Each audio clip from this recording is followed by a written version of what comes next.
மாலை முரசு நேயர்களுக்கு வணக்கம். இன்றைய பங்குச் செய்தி நிலவரம் பார்க்கலாம். நிஃப்டியை பொறுத்த மட்டும் 22,475 அப்படிங்கிற ஒரு புள்ளியில் க்ளோஸ் ஆகிருந்தது கடந்த வெள்ளிக்கிழமை. இன்னைக்கு மார்க்கெட் ஓப்பனிங் ஒரு 100-150 பாயிண்ட் கேப் அப்பில் தான் ஓப்பன் ஆகும். யூஸ்வலாக நீங்கள் பார்த்துருப்பீங்க, கேப் அப்பில் ஓப்பன் ஆனிச்சுன்னா அன்னைக்கு டவுன் ஆகிறதையும், கேப் டவுனில் ஓப்பன் ஆச்சுன்னா அன்னைக்கு அதோட மேலே போகிறதையும் பெரும்பாலமாக ஒரு வழக்கமாக ஒரு மாதத்துக்கு மேலே கொண்டு போயிட்டு இருக்காங்க. பெரும்பாலும் எல்லா நாளும் சொல்ல முடியாது, பட் ஒரு 80-90% ஆஃப் த டைம் இப்படி தான் இருக்குது. இன்னைக்கு கேப் அப்பு.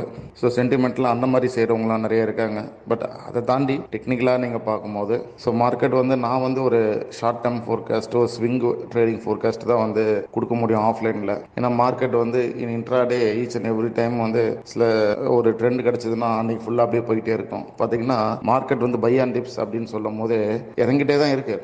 பட் ஆனால் வெள்ளிக்கிழமை உங்களால் கீழே வாங்கி மேலே ப்ராஃபிட் பண்ண முடியாது. அன்றைக்கே ஏறாது, இப்போ இன்றைக்கி ஏறுது பார்த்தீங்களா. ஸோ மறுநாள் ஓவர் நைட்டில் பொசிஷன் வைக்கணும் அப்படிங்கிற மாதிரி ஒரு சூழ்நிலை இருக்குது. அது வீக்லி எக்ஸ்பெரியெல்லாம் போனீங்கன்னா டைம் வேல்யூ ரொம்ப ஜாஸ்தியாக இருக்கும். அதுக்காக நீங்கள் கொஞ்சம் பொறுமையாக ஒரு மந்த்லியோ 2 மாதம் தள்ளி இருக்க எக்ஸ்பெரியெல்லாம் எடுத்திங்கன்னா நல்லா சக்ஸஸ்ஃபுல்லாக இருக்குது. ஸோ அதை நீங்கள் ட்ரை பண்ணலாம் ஆப்ஷன் ட்ரேடிங் பொறுத்த மட்டும். அதை தாண்டி உங்களுக்கு ஆல்ரெடி நான் சொல்லியிருக்கேன். ஸோ நிஃப்டி இந்த வருஷம் முழுக்க பாசிட்டிவாக தான் இருக்கும். கீழே வந்தால் தாராளமாக ஆவரேஜ் பண்ணலாம், வாங்கலாம். ஃப்ரெஷ் பையர்ஸ் தாராளமாக வெயிட் பண்ணி கூட வாங்கலாம். எப்படி பார்த்தாலும் இந்த வருஷம் நிஃப்டி ஒரு 21,000 ஒரு மிகப்பெரிய ஸ்ட்ராங் சப்போர்ட்டாக இருக்குது. இந்த 1 இயருக்கு, இந்த டிசம்பருக்கு அதிகபட்சம் 20,000 போகிறது கஷ்டம்.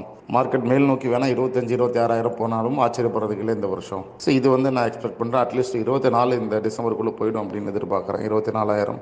ஸோ இந்த வியூ அடிப்படையாக வச்சு இதுக்கு ஏற்ற மாதிரி நிஃப்டி 50ல் ஹெவி வெயிட் ஸ்டாக்ஸ் இருக்குது இல்லைங்களா. அதாவது HDFC பேங்க், ICICI பேங்க், குறிப்பாக ரிலையன்ஸு, TCS, இன்ஃபோசிஸ், இதெல்லாம் ஹெவி வெயிட் ஸ்டாக்ஸு.